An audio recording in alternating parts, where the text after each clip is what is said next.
So welcome to the Emerging Professional Network's first ever panel discussion. I'm Colleen Sophia and I'm on the EPN committee, and later on I will be joined by Iriba.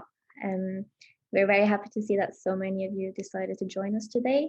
Over the past year, students and emerging professionals in the field of conservation have been impacted by the COVID-19 pandemic in many ways. A lot of us have expressed the worry of CV gaps and the lack of practical work as a result of the pandemic and all the lockdowns we've been through. For this event, we have invited 3 representatives from different areas on the conservation ladder to discuss development gaps created by the pandemic. They will be discussing their own experiences and initiatives, and they will also at a later point in this event answer your questions. Before we start, I just want to start off with some practical information.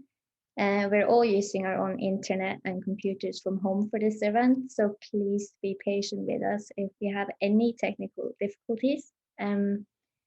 This event is being recorded, so if you don't want your name or your face showed up, you can turn off your camera and that's all right. After the first part of the discussion, Eva will jump in and ask the panelists questions from you, so please use the Q&A box for questions. You can send these in at any point during the event, directed at one or all the panelists.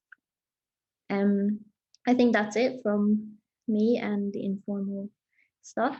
So I'm very excited to introduce you to our panelists. First up is Jane Henderson, Professor in Conservation at Cardiff University.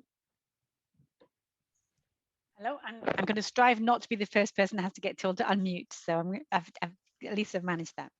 So yes, I'm a professor in conservation, and it sounds so established, doesn't it? And I was talking to someone the other night about job insecurity, and she was talking about the impact of contracts, and it occurred to me that it seems like a forever ago to other people that I was once staggering around on contracts, trying to make bits and pieces work, trying to learn what national insurance was, which I did very badly, and just trying to make weeks work here and there, string together into a viable lifestyle. And it's funny, although I can see from the outside, you think, well, profession of conservation, that's about as cushy as it gets, and that's pretty true. I still remember quite clearly the drain of never knowing where your next job is going to be and how wearing and how tiring it was.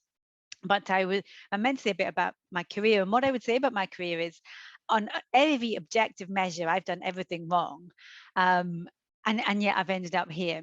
And so what I would say is that sometimes maybe, if you're going to take any lessons from my career, is not to overstress or overthink, but to follow what you are genuinely interested in and to go with your passions. So going way back, I was an archaeological conservator and then a preventive conservation advisor around Wales. I left work to go back into a master's because of things. I've left a lot of my jobs because of things, and going back to do my master's seemed like a huge jump, and it was the best thing that happened to me. And then I had to do contract work to survive. So I did another period of contract work. I got a job as a lottery assessor. I went into the uni, which was kind of a sideways move and a bit of a surprise. And then I stayed there for an incredibly long amount of time.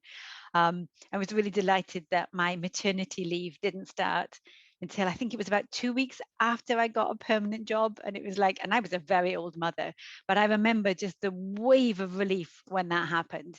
So I've been kind of involved in things from the ground up. I was there at the beginning of ICON's accreditation. I was there at the beginning of the Care Collections group. I've always wanted to change things and commit to the profession and keep ICON a dynamic organization. And I think it's that kind of thread that's kept me through despite all my terrible lapses and judgments and poor decisions that I've made throughout my career. Thank you, Jane. And next is Lorraine Finch, Director at LF Conservation. Hello, good evening, everyone. So today I had the very sobering realization that I have worked in conservation probably longer than the majority of you have been alive. So I graduated from Camberwell in 1995. So if you add the 2 years of my training onto that, that's coming up to what, 28 years that I've been working in conservation. So, you know, a really long time now. In 2003, I set up my own business, LF Conservation and Preservation, and I offer environmental sustainability solutions to institutions, bespoke training and workshops and digital transformation. And I have to say, running a business has been a really good thing. It's been a really big learning experience. It's exposed me to lots of sectors that I wouldn't otherwise necessarily have been exposed to. So, for example, I might be working with engineers, I might be working with developers, I might be working with digitization specialists, and actually working with all of those people. And particularly at the moment, I'm working a lot with people in the tech sector, just looking at the different ways that they work, the different ways that they approach problems and find solutions, has taught me an awful lot of knowledge and skills that I've been able to bring back into my practice. I'm quite heavily involved with the Institute of Conservation. One of the things that I'm enjoying the most at the moment, and that I'm proudest of, is that I'm co-founder and chair of the Institute of Conservation Environmental Sustainability Network. I also sit on the Professional Standards Development Committee. And as part of that, what we're looking at the moment is how we can enable people to fill those gaps, the lockdown gaps that they have. We're also working hard to encourage people into the sector through non-traditional routes, so less through the academic route and more through different routes. For example, the Level 7 Conservation Apprenticeship, which is now available. We also look at accreditation, and I'm an assessor for accreditation. And through that, I'm also an assessor for the Conservation and Collections Care Technicians Diploma and the Cultural Heritage Diploma. So trying to get people into the sector through those non-traditional routes. And that's also given me a really good appreciation of the struggles that people have had over the last year and how we can help. So that's 28 years in a nutshell. Thank you. And lastly, I would like to introduce you to Eleanor Evans, emerging professional and PhD student researcher at University of Cumbria. Hello, yes, I'm Eleanor, or Ellie, and I'm doing my PhD looking at using photogrammetry to kind of design conservation strategies for historic sites. So I'm based up in Cumbria at the moment. And I did my master's in conservation practice at Cardiff University, so I was with Jane. And I experienced COVID causing a big gap in my learning. So it was my final year, it was March to September, was, you know, lockdown, couldn't do any like practical work, couldn't finish projects, missed out lots of pictures from my portfolio. So it was just lots of practical experience was lost. So I've been living the subject matter of this chat. So hopefully I can learn things from it, as well as like provide my experience from applying for jobs up here in Cumbria and doing my PhD research and people I've met. So hopefully I can contribute something. I don't have 28 years, I'm afraid, but I've got a bit of experience. So yeah. Thank you. Our fourth panelist, some of you might have seen that we had added twice the event with another panelist on. Patrick Wife is unfortunately unable to join today. He sends his apologies. And if you have any questions specifically directed to him or Icon, as he works as a training and development manager, please send us the questions after the event and we'll share them with him. I will start this panel discussion off by asking the panel some questions that we in the EPN have put together for the event. So first we have some questions regarding how to address the lockdown in your job applications. So the first question is, what are some strategies for discussing, reflecting on COVID-19 experience in your cover letter, CV? And Lorraine, do you want to start off? Yeah, so one of the things I would say was one of the questions we were talking about is whether you should pretend there are no gaps and sort of just smooth over that. And I would say, be honest, let people know what's happened over the last year, because we've all been through the last year together. So we all know what it's been like. So if you smooth over those gaps, I think people who are reading your application are going to wonder why they're not there. So we know what it's been like. We know it's been mixed. We know there's been some good and some bad. So say that. You can say what you've been doing to develop your skills. That doesn't necessarily have to be the practical conservation skills. You might have been doing some other work. There's always transferable skills that you're going to be gaining from that. And then if you're really aware of a gap and you're concerned about that, then I would say don't necessarily draw attention to it. Tell people all of the great things you can do rather than the things you can't do or you feel that you can't do, because you probably can. You probably at the moment feel that you can't. And the other thing that I would say, like Jane, I do have very vivid memory of training, and coming out of the training thinking after 2 years at Camberwell, I didn't know anything, that I hadn't learned what I needed to know in order to be a conservator. So the way that you're all feeling now is common anyway. It's been exacerbated by COVID. However, you'd be feeling that you had gaps, that you hadn't learned everything, that there were new skills that you needed to acquire. And I have to say, all of this time in, I still think, oh crikey, there's lots I don't know and still loads that I need to learn.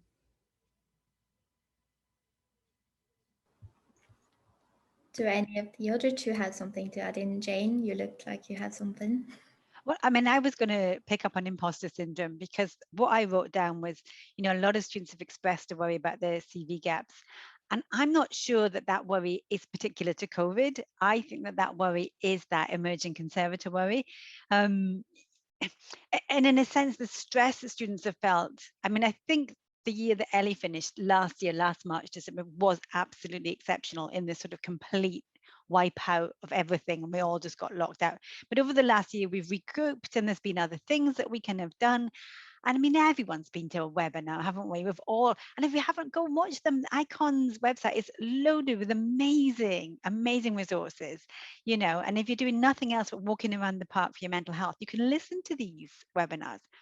So I would say a couple of things I really wanted to draw attention to that are around the concept of expressing a worry about your CV gap. I haven't stopped worrying yet. I was doing a presentation yesterday and I was in the garden doing deep breaths because I was panicking about it, and it doesn't stop. So that's the first thing. The second thing is that we know that this is a gendered issue. We know that the research shows that some people will look down a job spec, and if they can do a third of it, they'll apply, and other people won't apply unless they've done all of it for 10 years. And that does break down. It's not exclusively on sex lines, you know, men and women, but it is a factor. So, you know, you do have to ask yourself, am I talking myself down here? And I think that's what Lorraine was kind of getting at. Don't talk yourself down unnecessarily. It really isn't a healthful thing to do. And then I suppose there are lots of things that you can put in. I think that conservation is it's a very open profession. We're very interested. And I think if you turned up at a job interview and said, I've learned how to make chainmail, I've been throwing pots, I've been doing colouring in at the archives with kids, I've been doing nature trails, I've been learning to weave, I've been needle pointing. I think all of those things a conservator interviewing will go, ooh, tell me a bit more about that, because I'm really interested in needlepoint, needle felt, blah, blah, blah. Because conservators are always interested in bitsy bob thingy things.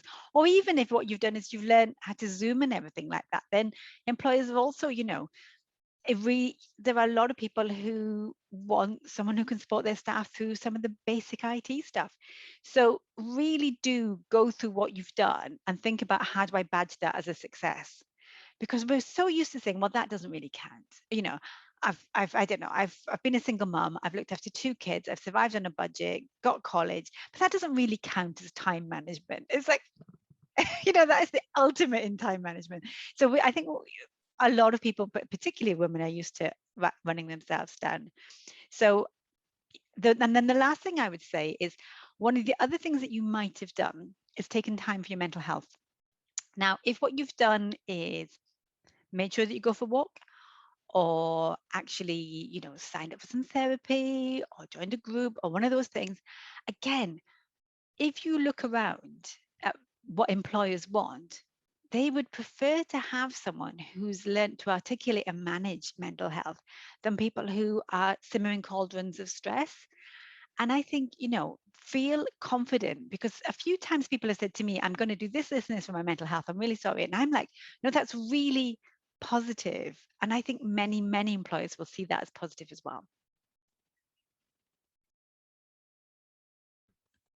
Yeah, I agree with both Lorraine and Jane. I definitely think sort of focusing on the things, for example, that I've done at Cardiff and that I've done on work placements. And even because I volunteer with the ICON Environmental Sustainability Network doing the social media, and a lot of my job applications recently, I've been talking about that and how I'm involved. And so just kind of, even if it's online volunteering, as I call it, you don't have to leave the house, you can wear your pajamas, but it's something that you kind of using skills and learning. Like I've learned about Twitter analytics and I got a LinkedIn. So it's all like, you know, useful skills. And I've met people through like these online volunteering roles as well. So it's a really good kind of networking tool as well. So I think definitely sort of doing things from home cannot always be a bad thing. Good thing sometimes too. Very good. I think it's very important for us all to sound positive about the experience gap in a way as well, because we've all been through a really tough year and we've all had completely different experiences from what we're used to.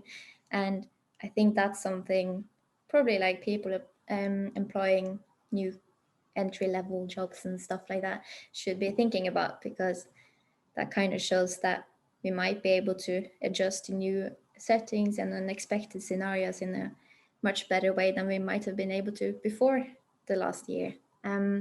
Which kind of leads on to the next question on how have our experiences during lockdown helped personal development? And Ellie, do you want to start with that one? Yes, so my experience for lockdown was, I think the first, so March to sort of May was just a strange and stressful time at home, just learning on the computer. Kind of, I was doing a few sort of mending broken mugs and things. It was like, I can't lose my skills. I'm so scared I'm gonna like forget how to hold a scalpel. So just doing all sorts of strange projects with the few things I had at home. But I think that's all been helpful because I put that on my conservation Instagram so people can see that I'm still actively doing things, whether it's crafting. I do a lot of gardening now. That's my kind of go-to therapy place, the garden. But I think that's kind of really helped me a lot and helped me focus. And so I think lockdown has obviously been really hard socially, and that's really tough. But I think being able to kind of come through it and being able to survive it and adapt to the kind of digital age and also kind of reconnect with nature and outside, because that's just been really important for me. It's really kind of helped me and kind of helped me understand what I want for when I'm applying for a job as well. So kind of, where do I want to be? Do I want to be in a city or somewhere kind of a bit more rural? Or so yeah, so it's definitely helped me kind of figure things out too. So yeah.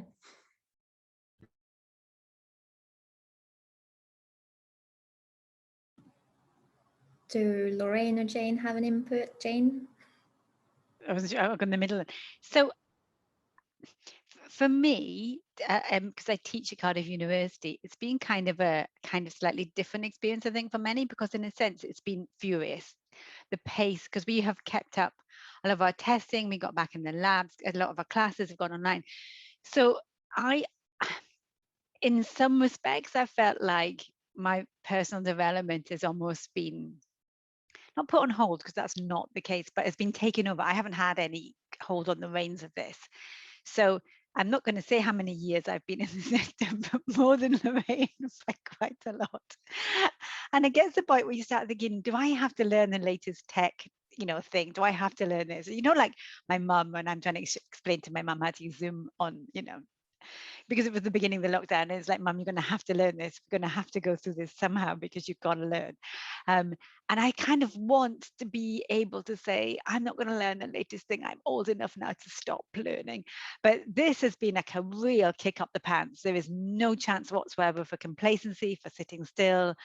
And that's really what I wanted to do. I wanted to hunker down and, I'd have quite happily watched Homes Under the Hammer all the live long day.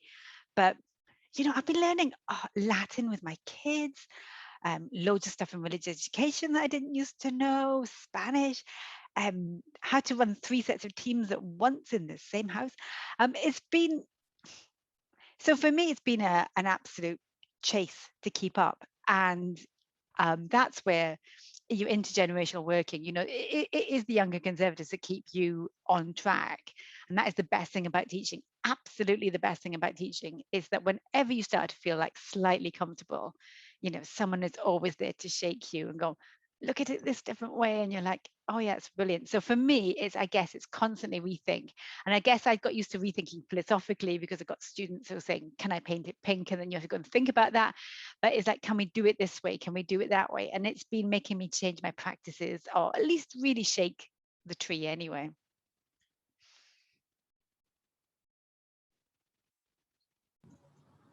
Thank you. Lorraine, do you have something, or do you want me to move on?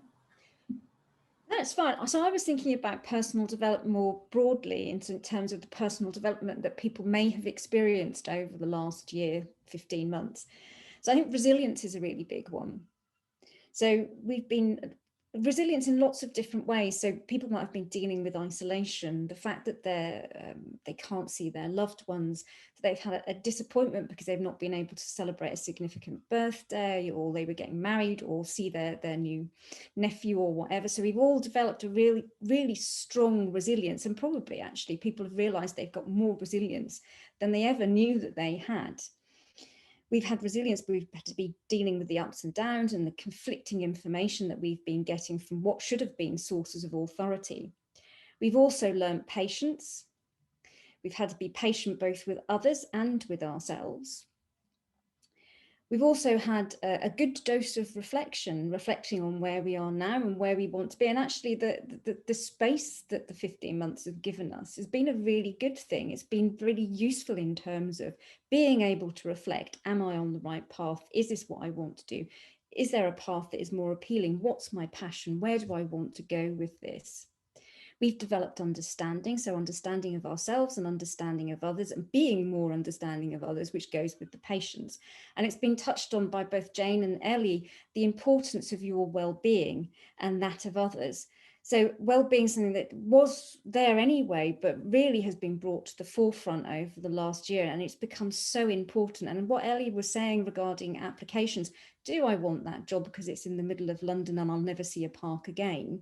Or do I want to go and study or work in a more rural area? So that reflection, coupled with the understanding of the importance of your well-being, there's some good things that have come out of the last 15 months in terms of our personal development. Thank you, guys. So you've all kind of been starting to cover what the next theme for the next questions are, which is transferable skills, which are skills that are very important for emerging conservators in general, where you can use skills from maybe a part-time job you've had before or a hobby that you've had throughout your life, and how you can kind of transfer that into skills that you use, for example, whilst working on objects or in a laboratorium. And so we do have a few questions regarding that as well. And the first one is, which soft skills are of interest to be developed during this free time period? And I think I'm gonna head over to Eleanor for this, because I have seen some nice posts from you on social media throughout this lockdown, and I think that could be of interest to other people as well. Cool. Okay. I kind of wrote down for this online skills. So I've been using Future Learn and doing free courses on there. So I did a free course on social media because I've been doing social media for Icon ESN and for Key Culture. So that's definitely a really great resource. We could check out Future Learn for the free courses. And I think for those to be transferable, I've applied for different museum jobs, and including things like digital assistant, because it's like the job description is what I'm doing now. So it's like, well, I could do that, and that would get me into the sector. Okay, it's not conservation, but it's still something that I can use and meet people, and hopefully then end up getting into conservation in a strange way. But I definitely think as well, sort of problem solving and sort of being locked down and sort of saying, right, how am I going to do this? That's a massive skill that's transferable for all jobs. And so I think that's really important, and that's been very important for me and in my job search and my PhD as well. So much problem solving. And I would say creativity as well. So like, don't just kind of think, oh, I have to do digital online learning or, kind of written, boring kind of essay type things. You can do all sorts of things like artistic expression, like I said, I'm obsessed with gardening. So do something creative, like make sure you kind of spread your mind wide, and just kind of enjoy it, and enjoy what you want to do, and then find what you want to do, and hopefully the job will come to you.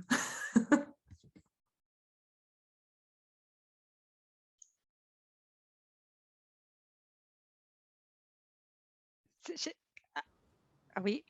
I saw you unmuting yourself. I assumed you were just going to say something. Sorry. Sorry.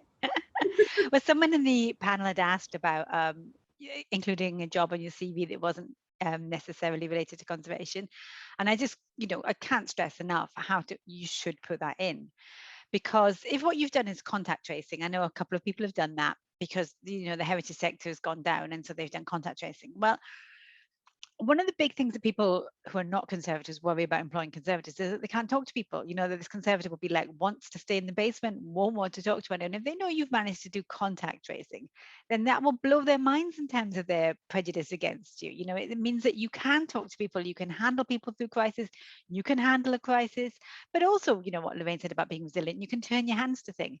And if you are coming out of college, again, another kind of prejudice against students, which makes no sense from a conservation student, but anyway, is that you're feckless and don't work very hard. And if you've done a job where you've done McDonald's or done deliveries or Deliveroo, then you've got out of bed and done it. And if you've done tutoring, I'm just trying to think of all the jobs I know people have done.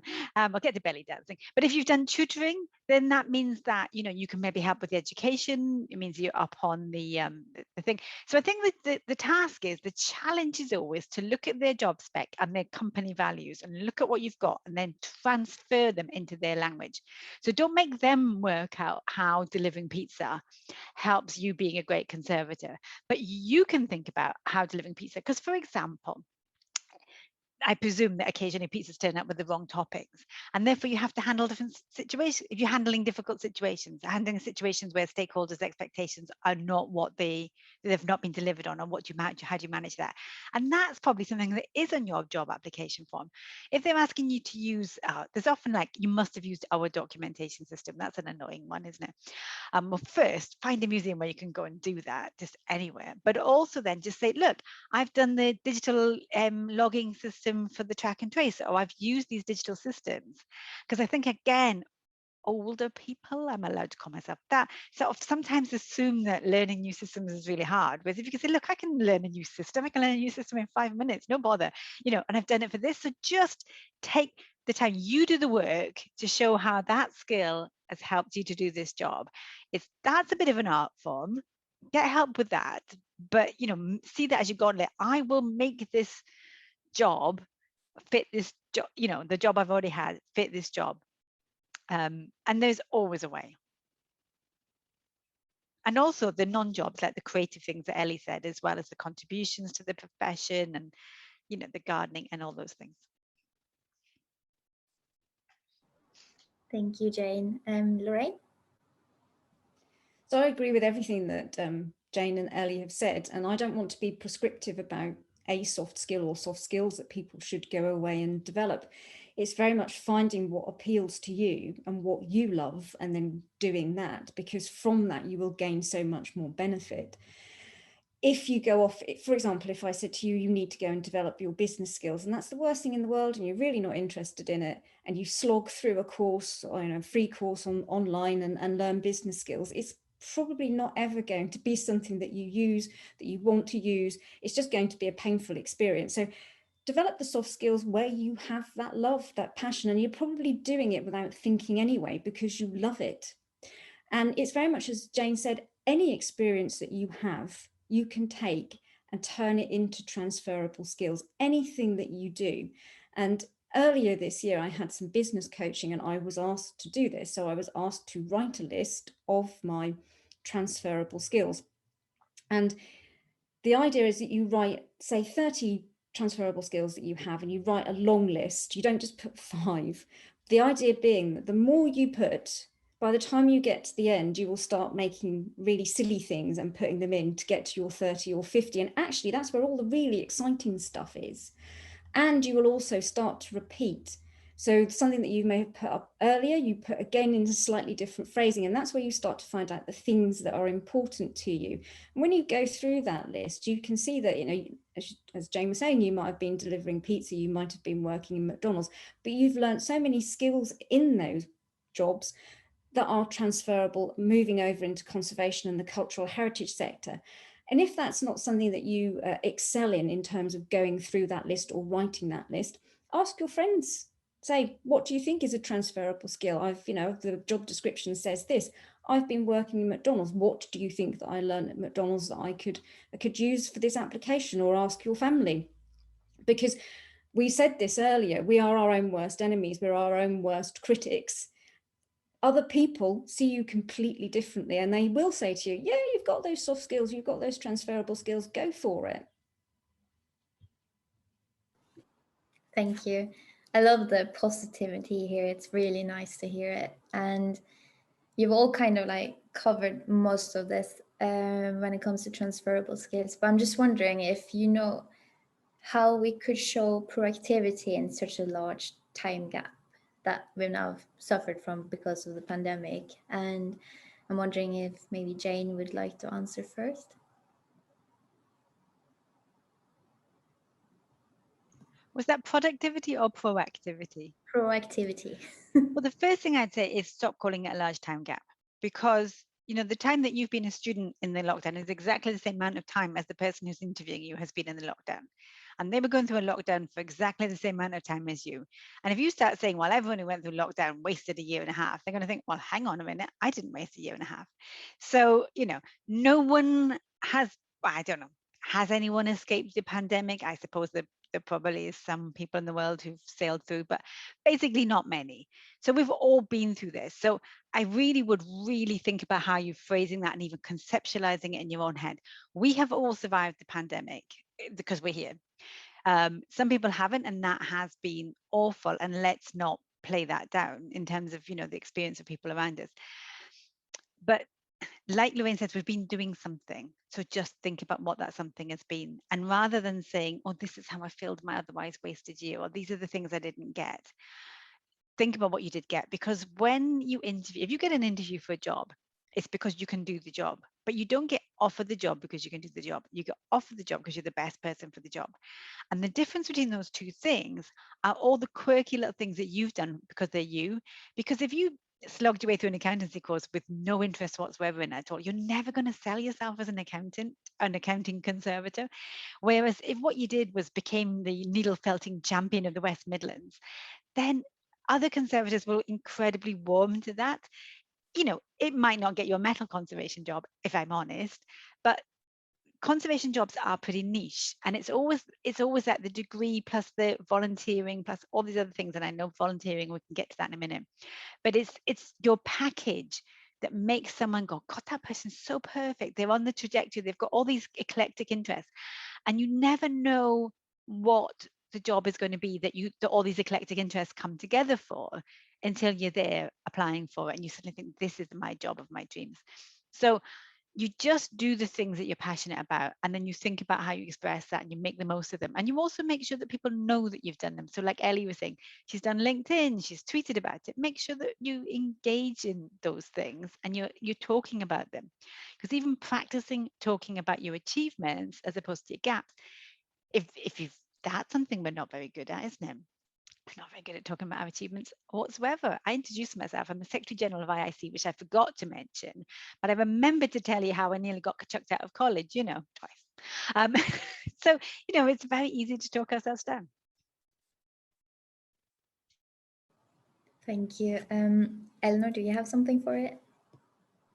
Yeah, so I think kind of for myself, showing proactivity during lockdown, I'm going to call it, is kind of getting involved in the ICON ESN, and Cardiff University set up this informal mentoring scheme. So I got involved with that, and I had a mentor, and so that really helped as well, just sort of like being kind of advised on, oh, where can I look for things, what can I be doing? And so from that, I did start volunteering at a local museum. So that was really good. So I actually got to do some conservation, and the curator was amazing. And she was like, I want to get you as much experience as possible. So I'll get you on the software, I'll get you doing a object audit. And she was really supportive, but then it's quite a long way away from here because I live very rurally, so I couldn't keep it up full time. But yeah, that was a really good opportunity. And I'd say, even if you can't go somewhere I think, yeah, as I'm doing the Icon ESN and the key culture volunteering online, that really works for me, because it's not costing me fuel, which is what the other volunteering was. So yeah, anything you can kind of do just to add to your skills, whether it's sort of crafting, volunteering, even sort of getting involved in discussions on Twitter, things like that, you know, just sort of get your name out there, get your opinions out there. Now that we're actually on the theme of volunteering, Jane, you said you had something in mind about that. Do you want to express it further? Well, it's a complete quandary, because if someone wants to get a job in the sector, they've got to volunteer. But that is a huge gateway. It's a cultural, social, economic barrier to access. So when I'm asked, I say, I think you need to volunteer, but I don't think that's where we should be. And it's a dilemma, because, you know, if I'm advising my students about how to get jobs, I'm going to tell them volunteer. But I don't like that world. I think it's really, really bad. So what I've kind of taken is a phrase that Will Tregascus invented, mercenary volunteering. He's done a blog about it, which I might see if I can look up when I'm not talking. But the mercenary volunteering I really like. So like, get a target list of skills. So what I say is go on the Leicester Museum's jobs desk, because that's a brilliant place to look. Look for your dream job. You know, don't worry the details, whether you're eligible for it or not. Just look at the dream job you want, then look at all the skills that's on that dream job. And even though they're maybe higher than you are now, what's the entry level skill that matches that one? And then just don't do any volunteering unless it gives you one of those skills. So you say, I'm going to come a volunteer, but I've got to get this skill. And then ask for a better job title. You know, don't go in and be assistant volunteer helper. Go in and say lead of the collections, you know, lead of the repackaging project, or story organization lead, or project manager for the labeling and marking, or volunteer coordinator. Just ask for a decent job title. Put it on your dull old LinkedIn profile, like Ellie's done. I mean, not your profile is dull, but LinkedIn is generally dull. And then get them to put a support statement behind you. Ask them for the support. You know, if you're volunteering for them, they should be prepared to write a little 2-liner for you on LinkedIn and give you a decent job title, and then ask for training. You know, in Wales, if you work as a volunteer in museums, you're eligible for the Welsh Museum Federation training grants, for example. So you could go to conferences, not that conferences exist at the moment, but ask them, is there anything like that that I could get from the regional museum fed and stuff like that? So I think you have to do it, which I think is wrong, but I think that you should do it in a mercenary way. Thank you, that's great. Lorraine, do you have anything to fill in on this? So is this on the question of volunteering and how you... Proactivity is up to you, how you want to. So proactivity, what I would say is everybody here has an example of being proactive because they're here. If this is not an example of proactivity, then I don't know what it is. So if you're here watching this webinar about how you fill the gaps in your CV, then I am sure over the last 15 months, you have done a lot of other things that have been proactive. And it's just that looking back, looking at what you've been doing and seeing everything that you've done that's been proactive and not playing yourself down, because once you start looking, there'll be loads there. Great, thank you. We also have a few questions on how to turn what we've gone through into opportunities. So basically turning all our experiences from the past year into opportunities. And the first one is one that I know that a lot of people have been worried about, me included, and that's how we make up for a lack of hands-on experience from conservation laboratories or workshops. And Lorraine, do you want to start with this one? So Ellie said something similar to this, where she said she was repairing mugs. I would say just practice on things. So go to a charity shop and buy the old books, or ask if they've got any textiles at the back that are so moth-eaten and damaged that you can have a go. And okay, so you might not have the types of materials that you'd be using in the conservation studio, but you know, you can still practice the hand skills. You can photograph those and put those in your portfolio. So again, it's showing evidence of proactivity. It's then when you go for interview, you've got examples to show and you can explain, well, I repaired this textile using X, Y, and Z. However, I know I wouldn't use that normally. I would normally use this, this, and this. And you can start talking about the types of materials and types of treatment. So it gives you things to talk about. So that's one thing you can do. And what I would also say is stalk the conservators who are on Twitter and Instagram. And I'll give you an example of this. Last year, I needed a technician and a textile conservator to work on a project that I had running, which was very stop and start last year for obvious reasons. I put them on my Twitter, and what I really wanted to do was find emerging professionals who I could pay a proper going professional rate to do the work, and nobody replied to me the first or second time that I sent it out. The third time I did get replies, but unfortunately by that time the job had changed so much because of COVID and the restrictions on the client that we weren't able to work together. So stalk the conservators that you know who have businesses, who potentially have work on Twitter and Instagram, and also contact them and just say, oh, could you give me some help about this? And it might just be, you know, they say, well, you can do this, this, and this, or they might invite you to come and work in their studio with them for a bit. Conservators are very, very giving. If you go onto my Twitter feed, you'll see that I asked a question on, I think, Monday or Tuesday about blue bottles and dealing with the blue bottles infestation, which has gone bananas. And it's been really useful because I've got loads of information there about how now to deal with this blue bottle outbreak that a museum is having. Not only that, a couple of people are following, they're getting information from it, they're learning things that they didn't know. And somebody else has asked questions and he's getting information from it. So put a question, if you are on Twitter or Instagram, put a question on there. I feel that I'm lacking in this skill. How would I fill it? Or not necessarily, I would say get away from the negative, so I feel that there's a lack, but just say, I'm interested in developing this skill. How would I do it? There's loads of things that you can do. Thank you. Eleanor, you look like you're ready for an answer. Yeah, so I think, as I said before, and as Lorraine mentioned, sort of just practicing on anything at home. So I practiced, my mum had this old teddy bear that I sort of repaired for her, and it didn't have eyes and she wanted to have eyes again, so I gave it eyes. It was real cute. But just sort of like practicing using whatever you can at home, and yeah, like getting things from charity shops or just like old things you find at home. And as well, sort of networking, I think, just sort of talking to people and meeting people, and maybe, as Lorraine said, sort of just asking questions, answering questions, and sort of, yeah, just being present in the community, whether that's online or in-person conferences if they happen. Yeah, that's probably very similar to what Lorraine said, but yeah, that's what I would do. Thank you. Jay?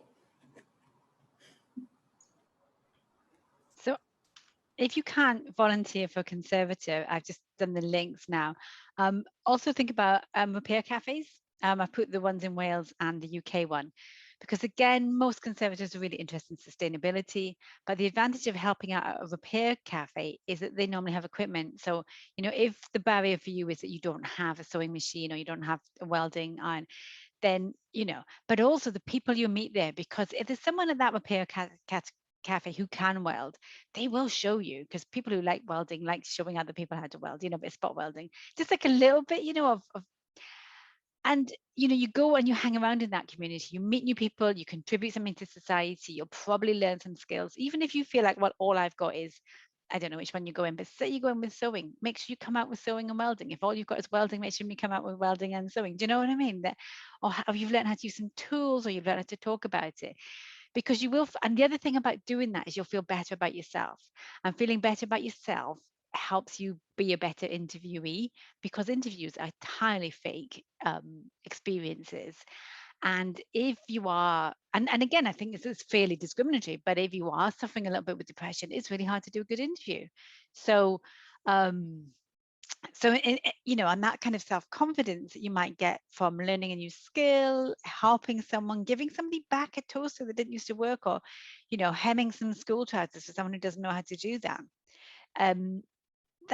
that will, it will change people's lives in a nice way, and you will take something from that. So volunteer at museum, volunteer at an archive. There's millions and millions and squillions of digitization, typing in projects that you can join in.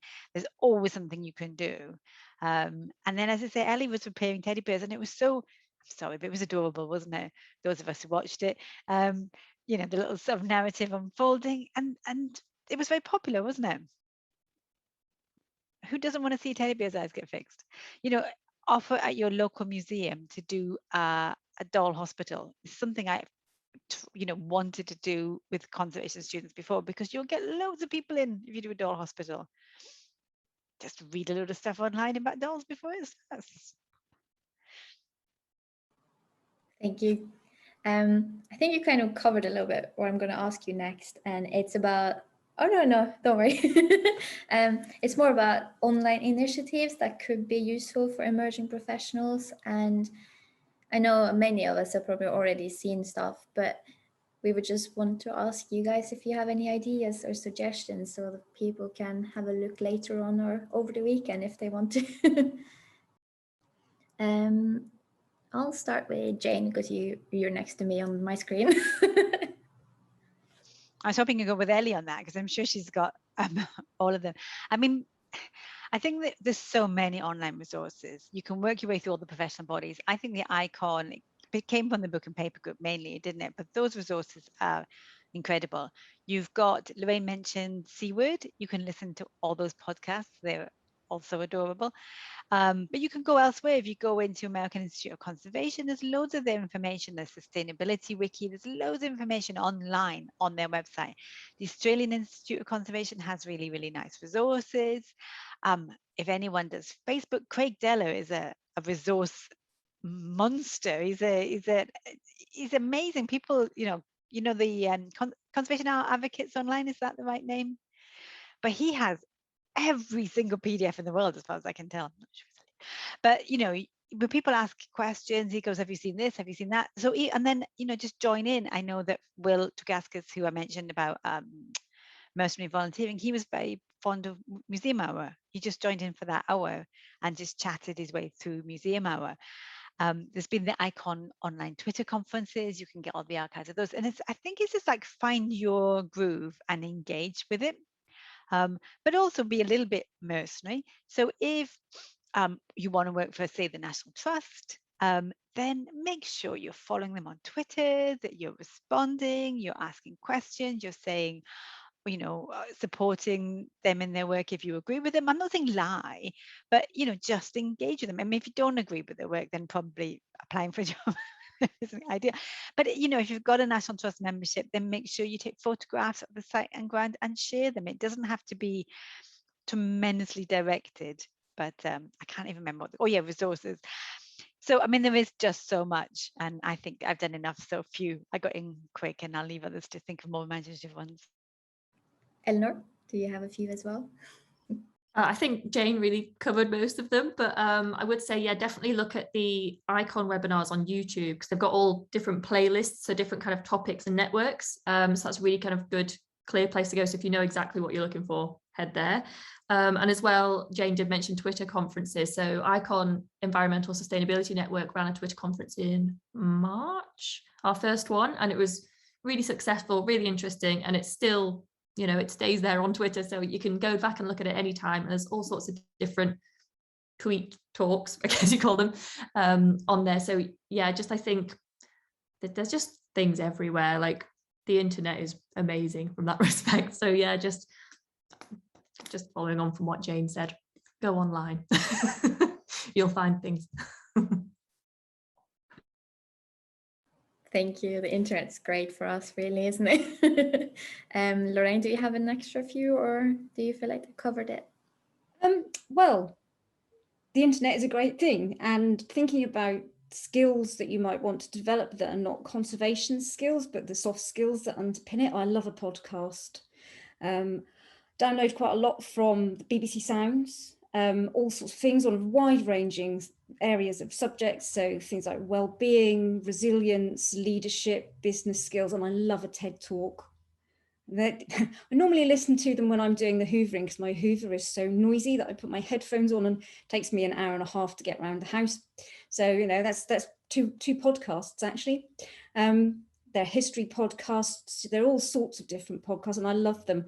And so you can move out of strictly conservation and start developing those soft skills, those other skills that, that you're interested in. And it might be that there's a fantastic podcast called Needle Felters. And if that's where your passion lies, go and listen to the Needle Felters podcast.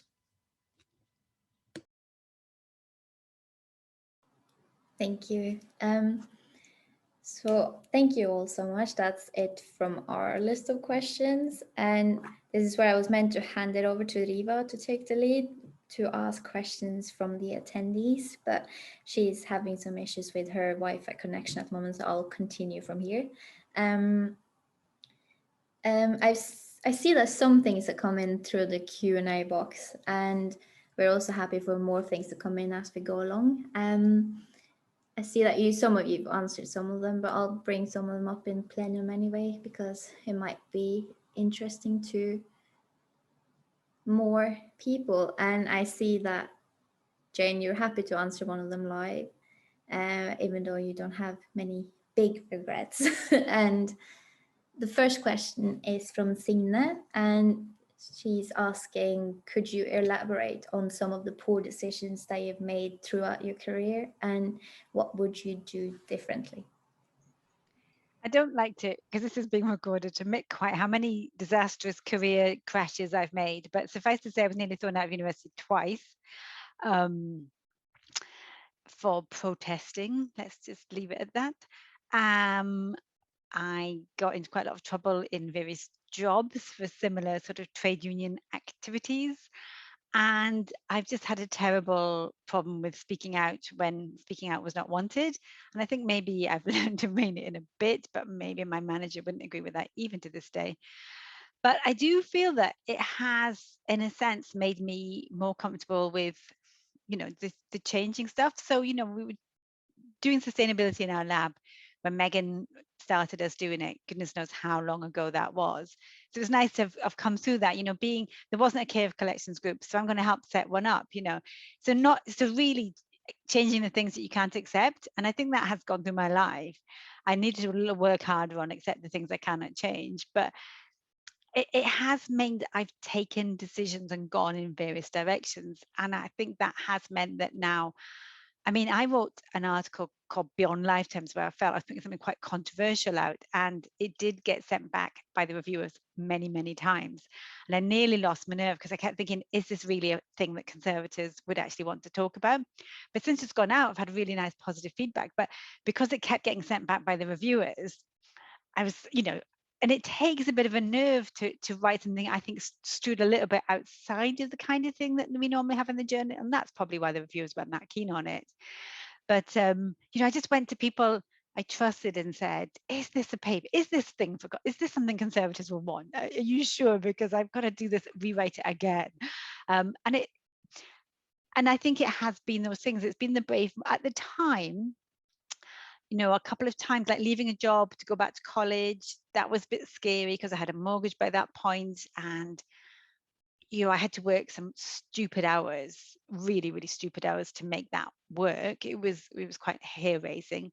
And a couple of times I've changed jobs. And as I mentioned, I only got a permanent job when I was just about to go on maternity leave, and that was quite, you know, high risk. But I mean, I see we have less and less choice. People have less and less certainty. People have fewer and fewer permanent jobs, and you've got to get on with living your life, and you can't wait for everything to be in place and for all that certainty to pile up, because the certainty never comes. It really doesn't.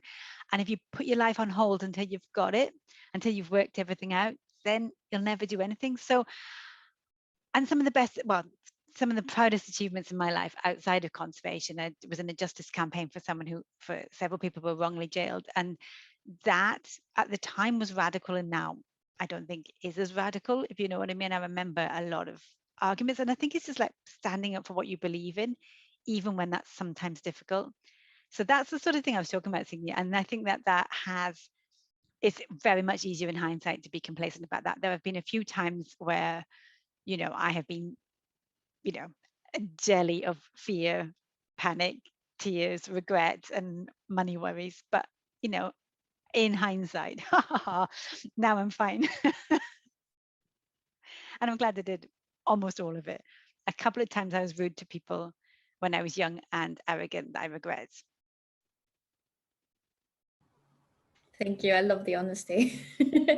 Someone has also asked if you should include a job on your CV that you were doing during the pandemic, for example, as an essential worker that's not necessarily related to conservation, and maybe also how you should refer to that. Do anyone want to start off this one? I'll start it off. Yeah, so I've been working for the census this year, part-time work alongside my PhD because we need money.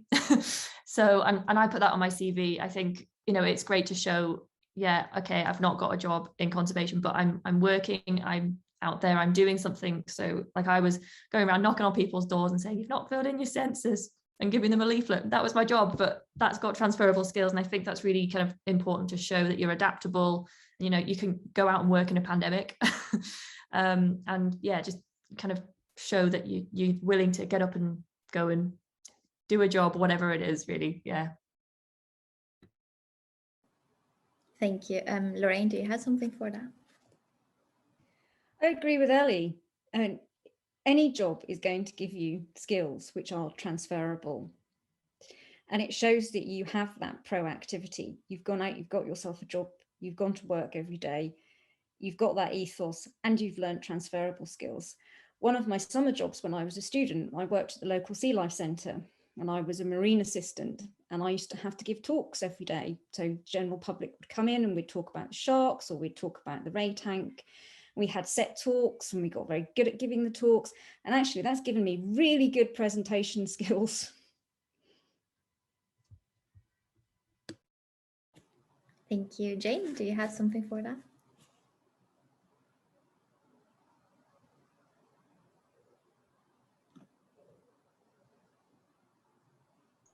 I was so busy looking for YouTube clips, I wasn't paying attention to the question. Can you re-ask me?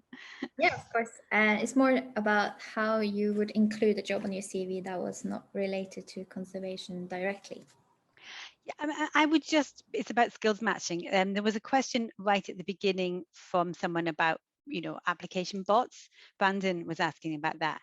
And I think you just have to twist the words into the thing. I did a cheese counter. I'm very, very good at cutting cheese to exactly so many ounces. I haven't used that in any job for a very long time, if I'm honest now. But I think you just have to focus on the skills. Like Ellie says, you know, you got out of bed and did it. That's a start. And I wouldn't worry overly about the difference between a volunteer job and a paid job. And I wouldn't necessarily put how much or how little you were paid, because that's not down to you. That's down to them. What you need to do is what responsibilities you took and what you did in that job. And just really, again, just look through and think, how does that translate across? So the cheese counter thing, pretty hard to sell like these days. But, you know, handling money. I did all the health and safety because, you know, the health and safety with working in a deli counter.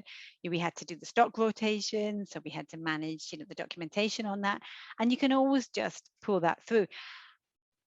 If your CV is 2 pages long, don't put your babysitting on. You don't need it. So if you've got to 2 pages, don't put the paper round down. But if your CV is 1 page long, then yeah, you know, you've got to mention what you've got to mention. You've got to make out with what you've got. But don't feel you have to stick with the paid jobs. If you did childminding, if you picked someone's kids up after school, that means that they trusted you.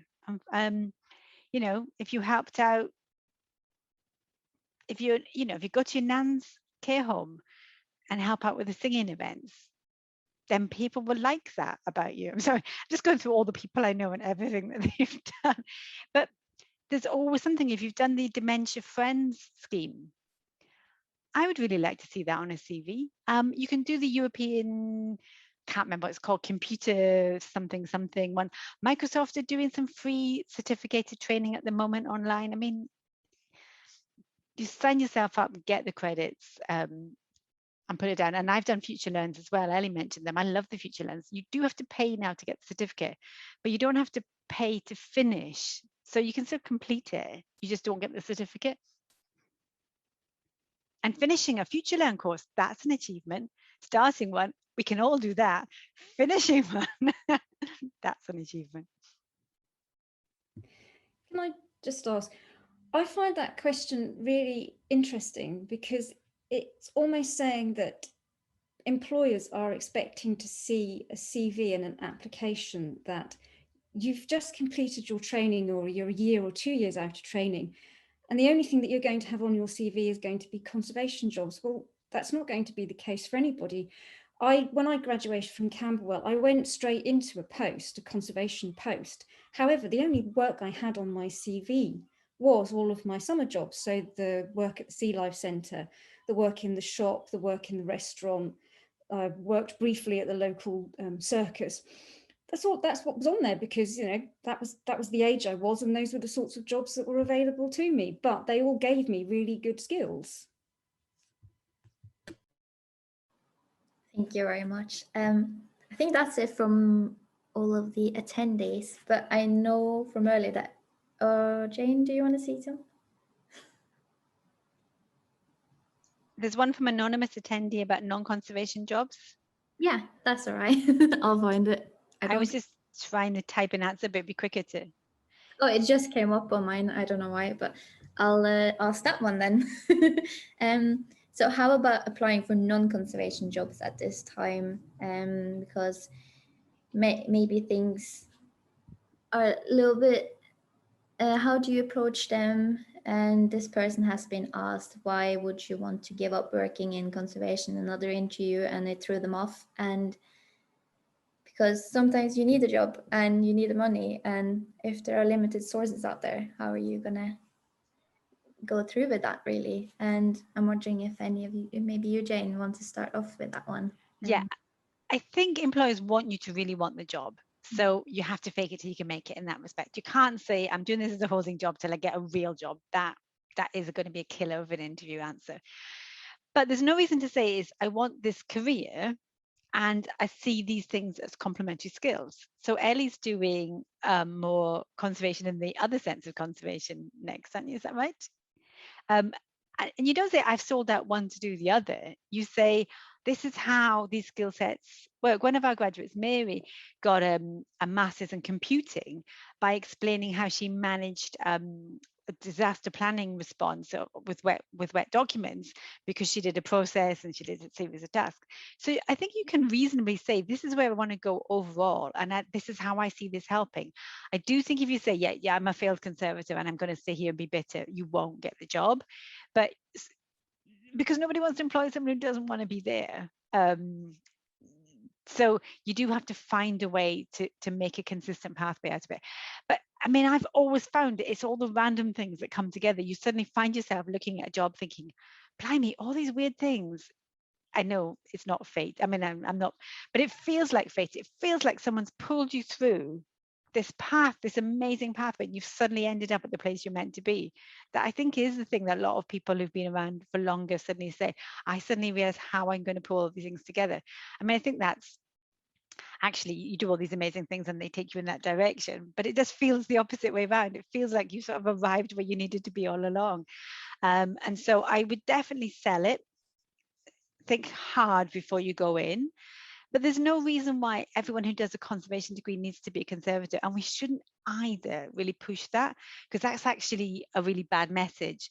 You know, you can do a history degree and go and be a civil servant, or you can do an English degree and go and be a teacher, but you can't be a conservator and go and then work, I don't know, in adult social care. Well, why not?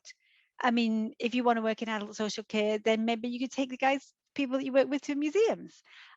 Maybe you could do engaging work. You know, Cardiff People First do amazing work with the heritage sector.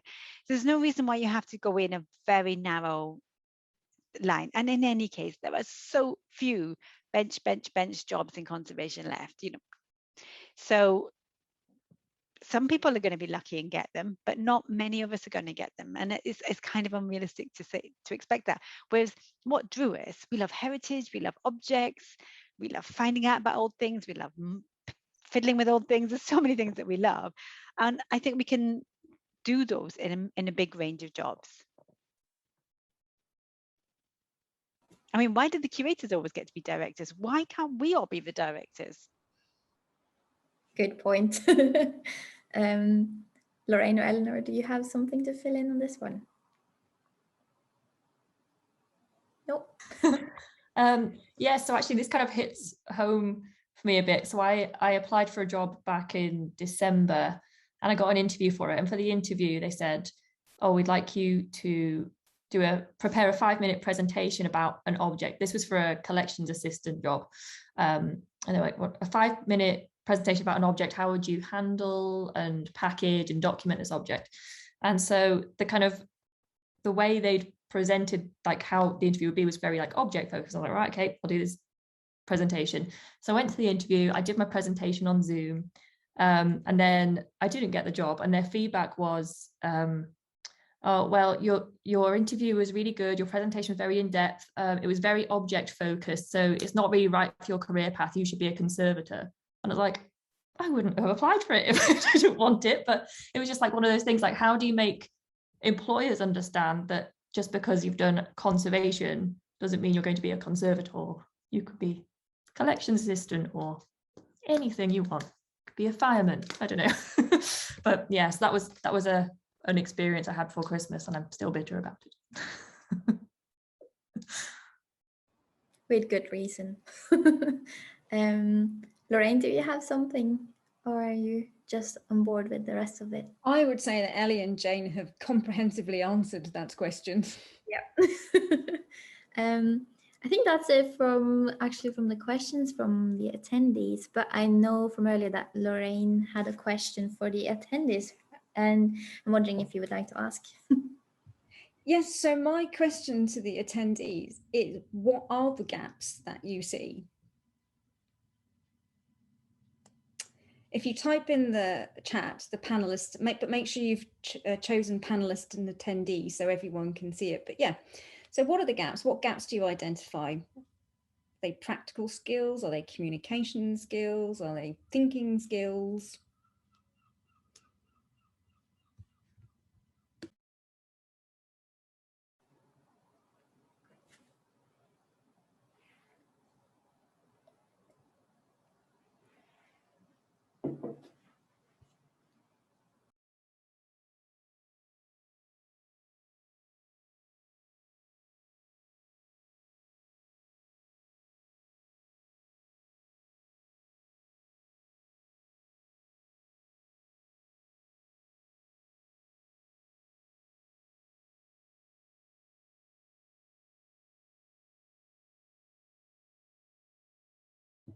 So I think what's coming through is the practical skills, isn't it? And I have to say that mirrors exactly how I felt when I left Camberwell in 1995, was that didn't have sufficient practical skills. So what you're saying is very similar to how I think most graduates feel when they leave, but you've got that extra added dose of lockdown.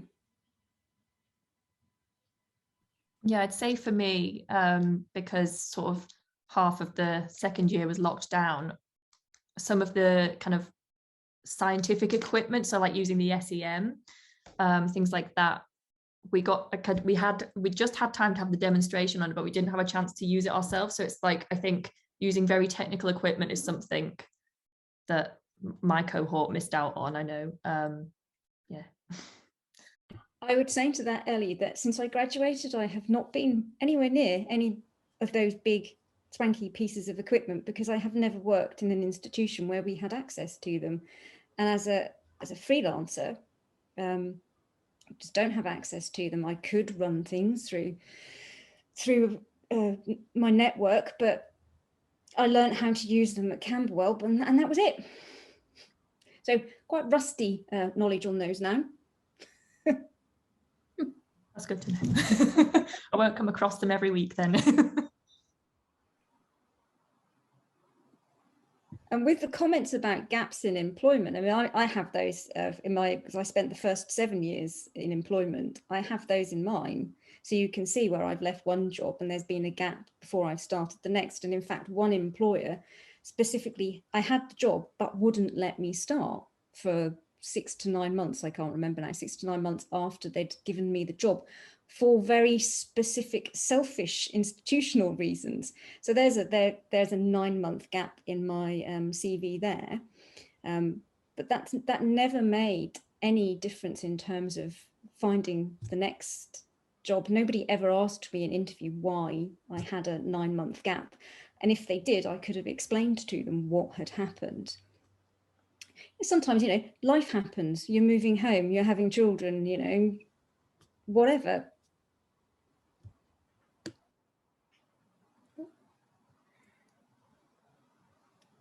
Thank you all for writing down your experiences. There's a lot of good points coming in here. Can I mention, they're not live now, but the Anna Plowden Cloth Workers grants, I put them in before because they're offering money for people to do post-training to catch up on placements. Now, I don't know if they'll continue to do that, but you know, I think we should be giving them some love for the positive support that they've poured in. So I think it was £500 for students to go and do extra placements, basically. And that's was an incredible support. And I know IIC have done some grants for people to get more placements. So go out and look for for some grants, if that will tide you over to go and do that, to do the extra lab experience that you're missing. People are reopening now because I've been running the placements this year, and it's been harder, way harder it's not as hard as last year. Obviously, last year that's why we did the mentoring instead. But the placements are kind of opening up and people are getting back into work. So, you know, look at what's local to you that you can afford to stay nearby, because obviously moving is a huge expense. But do look at archives, look at historic libraries, look at your National Trust properties. I don't think it matters if you are working in, Carola, can you talk about that? Can the audience speak about? Carola is doing the Anna Plowden Trust. If she wants to, I'll let her talk. Yes, hi there. Can you hear me? Yes. Hi. Yeah, I mean, I was a scholar, an Anna Plowden Trust scholar last year at West Dean. We graduated, and they, during lockdown, and they immediately were super supportive and actually emailed me and said, look, we've got these grants available. Do you want one, basically? And I think when you've just graduated, I mean, I felt really like in a huge panic because of lockdown, and you know, what, just my plans had just, you know, just sort of exploded, really. So that was really amazing. As it happened is that I had 2 internships or work placements sorted out, which I had sought, but they both went on hold for a year. So at museums. So I'm now actually at Fishbourne Roman Palace, which is the one that's officially been funded by the Anna Plowden Trust, which is amazing, because I want to head towards archaeological conservation. And then, yeah, I mean, without that, I put that money away. Only ate beans for the whole of lockdown, and kind of, yeah, I'm benefiting from it now. So that was really amazing. I mean, they offered it to me, which was kind of crazy. I don't know if that ever really happens, but yeah. So that's me, yeah. Thank you, Carola. And there's another person who's also having a postgraduate placement supported by them. And Lauren has written that she received one last year and it was wonderful, and they're really nice and helpful. So this is clearly something to look out for the rest of us that are looking to join in and enter the field of conservation. Here's another one as well. So this seems like a good and popular thing, which is very good. Yeah, I think, is there any other questions? I'll have a look. No, I think that's it for questions, but I will give you all one last opportunity to just say some positive words or give people some tips, maybe just for the way forward. And I'll start with Lorraine this time because you're next. Well, I wanted to pick up on something that Carola has written, where I asked about what gaps people have identified, and she said mentorship and professionals to answer questions to. Now, I wonder if that's something that your network could help out with in terms of the asking questions. It depends how immediate those questions are, but if you could get a list of questions together or somehow on your web pages or as a live page or on your Twitter, and the professionals can contact the professionals and get them into answer, or a forum. So as we've done with the environmental sustainability social, we've got panelists, or they come in and they answer questions on a particular subject. So if you have all those questions, you could have another forum like this, and people can answer the questions. There's probably something that is possible to do around that, so people can ask their questions and you can find the right person to answer it for them. That is really great. We are actually looking at making new panels and continuing in this way. And we're going to download the chat today, so we have all the questions, and then we'll look into how we can move that forward. If it's only a PDF or if it's going to be another panel discussion, we'll have to see. But that's a really, really good point. And I think Riva tried to write something, but there you go. There's a... Yeah, so ICON is launching an emerging professionals mentorship program pretty soon, and that is something people should look out for, because that's basically all that is. You're going to be assigned a mentor that can help you answer your questions and just spread a little bit of positivity into the scary world of entering the field, basically. I wonder, Riva, whether this would be a useful forum to mention the joint work between the East Anglian Conservators Forum / Conservation Network and EPN in the creating your portfolios. What to do, what makes a good portfolio, examples of portfolio, talking through portfolios and how they work. I mean, we're putting it together at the moment, but that event will be coming up. We've got it penciled in for September.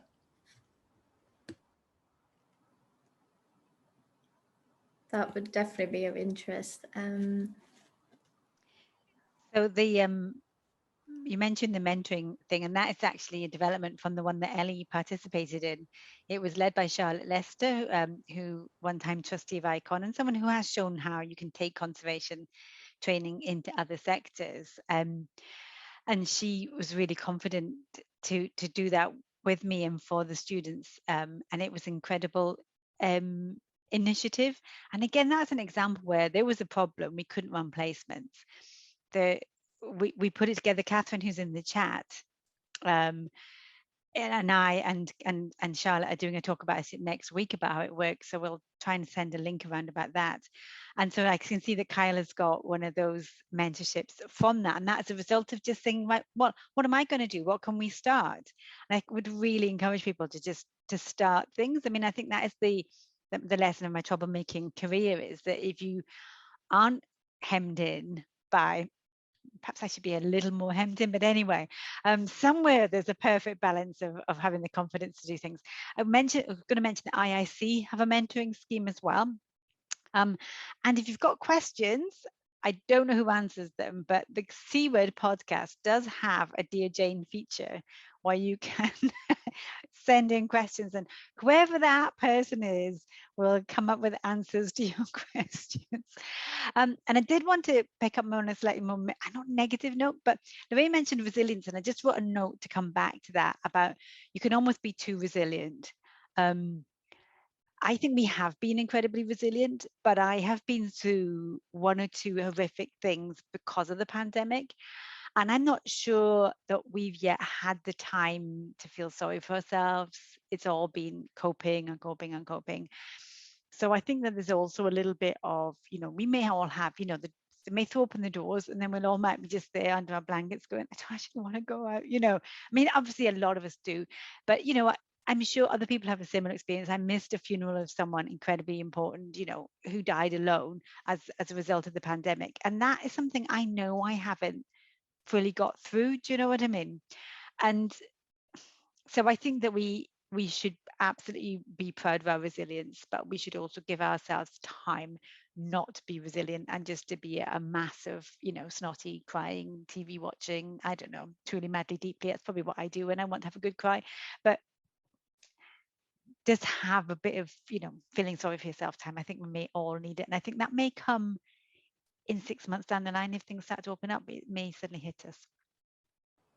That's a very good point, and it's very good for people to point it out, because I think many of us are now like optimistic and positive because it seems like everything is opening back up. But then again, we're not expecting this rush of feelings that's going to come towards us. And there's no shame in crying ever.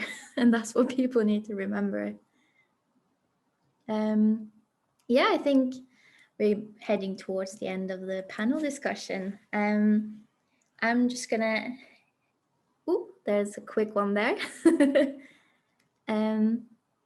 Yeah, so Brandon's asking, I guess before you leave, if we want to contact any of the panelists, where could we do so? Would you guys be able to write down your emails and maybe social media? I put mine in at the beginning. Would you like me to put them in again? Yeah, just do it so they find them easily next to the others. You can do a little print screen or something. Whilst you're typing up, I'll just thank everyone for joining in for tonight's panel, and thank you for asking questions and for sharing your own experiences and thoughts. And I would also like to thank our panelists for sharing their experience and insights today. And please follow EPN's Facebook and Twitter for future events. There's several coming the rest of this year at some point after the summer. And you can always email us at iconepn@gmail.com if you want to get in touch with us or if you just want to have a chat. Yeah, so thank you all and have a lovely rest of the evening and weekend tomorrow. Thank you, guys. We really